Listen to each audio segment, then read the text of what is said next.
வணக்கம். நம்ம டெய்லியும் banking and SSC point of வியூல 5 கொஸ்டின்ஸ் கரண்ட் அஃபேர்ஸ்லேருந்து பார்க்குறோம்.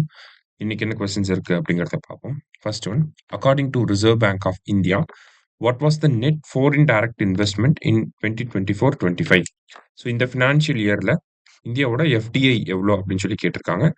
ஸோ எவ்வளோ அப்படின்னு பார்த்தீங்கன்னா நமக்கு 353 மில்லியன் அப்படிங்கிறது தான் கரெக்ட் ஆன்சர். சரிங்களா? ஸோ இந்தியாவை பொறுத்த வரைக்கும் எஃப்டிஐ அப்படிங்கிறது இயர் ஆன் இயர் வந்து இன்க்ரீஸ் ஆகிட்டே இருக்கு. ஸோ அந்த வகையில் 2024-25க்கான டேட்டாவை தான் நமக்கு ரிலீஸ் பண்ணியிருக்காங்க. ஸோ அதில் நம்மளோட கரெக்ட் எஃப்டிஐ வேல்யூ எவ்வளோ அப்படின்னா 353 மில்லியன். ஓகேங்களா? இது நெட் வேல்யூ. சரிங்களா? அடுத்தது, the second grand slam of the year அப்படின்னு சொல்லி கேட்டிருக்காங்க. ஸோ கிராண்ட் ஸ்லாம் அப்படிங்கிறது எந்த ஆர்டரில் நடக்கும்னா ஃபர்ஸ்ட் ஆஸ்திரேலியன் ஓப்பன். சரியா? இதுக்கு வந்து ஹாப்பி ஸ்லாம் அப்படின்னு சொல்லி பேர் இருக்கு. சரியா? ஆஸ்திரேலியன் ஓப்பன் சொல்லலாம், இல்லை ஹாப்பி ஸ்லாம் அப்படின்னு சொல்லலாம்.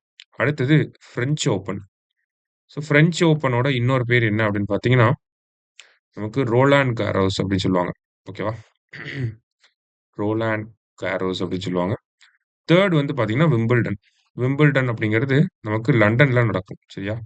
விம்பிள்டன் எங்க நடக்குதுன்னா லண்டன்ல. ஃபோர்த் வந்து பார்த்தீங்கன்னா யூஎஸ் ஓப்பன். சரியா? US open. இதுதான் நமக்கு ஒரு வருஷத்துக்கு நடக்கக்கூடிய 4 கிராண்ட் ஸ்லாம். ஸோ இந்த இன்க்ரீசிங் ஆர்டர்ல வரும். சரியா? அப்போ ஃபர்ஸ்ட் ஆஸ்திரேலியன் ஓப்பன், செகண்ட் வந்து French open, third Wimbledon, fourth வந்து யூஎஸ் ஓப்பன். ஸோ இந்த ஃப்ரெஞ்ச் ஓப்பனோட இன்னொரு பேர் தான் என்ன அப்படின்னு பார்த்தீங்கன்னா ரோலாண்ட் கேரோஸ். சரியா? ஸோ செகண்ட் கிராண்ட் ஸ்லாம் அப்படிங்கிறது எங்க நடக்க போகுதுன்னு கேட்டிருக்காங்க.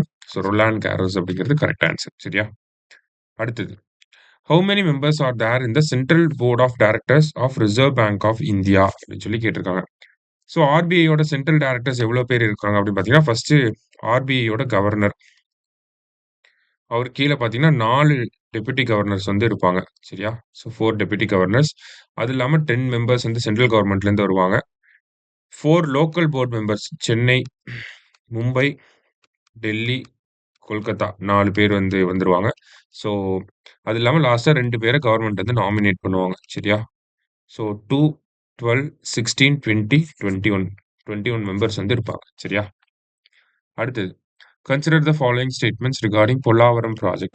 It is a multi-purpose irrigation project built on Godavari river. கரெக்டா? இந்த பொல்லாவரம் ப்ராஜெக்ட் அப்படிங்கிறது கோதாவரி ரிவர் மேல தான் பில்ட் பண்றாங்க. சரியா? It is located in Odisha அப்படின்னு சொல்லி கொடுத்துருக்காங்க. Actually it is located in Andhra Pradesh. ஓகேவா? வெஸ்ட் கோதாவரியில இருக்கு. வெஸ்ட் கோதாவரி, ஆந்திர பிரதேஷ். சரியா? ஸோ கரெக்ட் ஸ்டேட்மெண்ட்ஸ் எது அப்படின்னு பார்த்தீங்கன்னா ஒன் ஒன்லி கரெக்ட். அடுத்தது, what is the theme of international day of biodiversity 2025 அப்படின்னு சொல்லி கேட்டிருக்காங்க. சரிங்களா? So international day of biodiversity எப்போ அப்படின்னு பார்த்தீங்கன்னா நமக்கு 22 மே. சரியா? மே 22 தான் international day of biodiversity. So இந்த வருஷத்துக்கான தீம் என்ன அப்படின்னா harmony with nature and sustainable development அப்படிங்கிறது தான் இந்த வருஷத்துக்கான தீம். சரியா? ஸோ இன்னைக்கு 5 கொஸ்டின்ஸ் பார்த்துருக்கோம். தேங்க்யூ. சுரேஷ் IAS அகாடமி, வெற்றியின் முகவரி.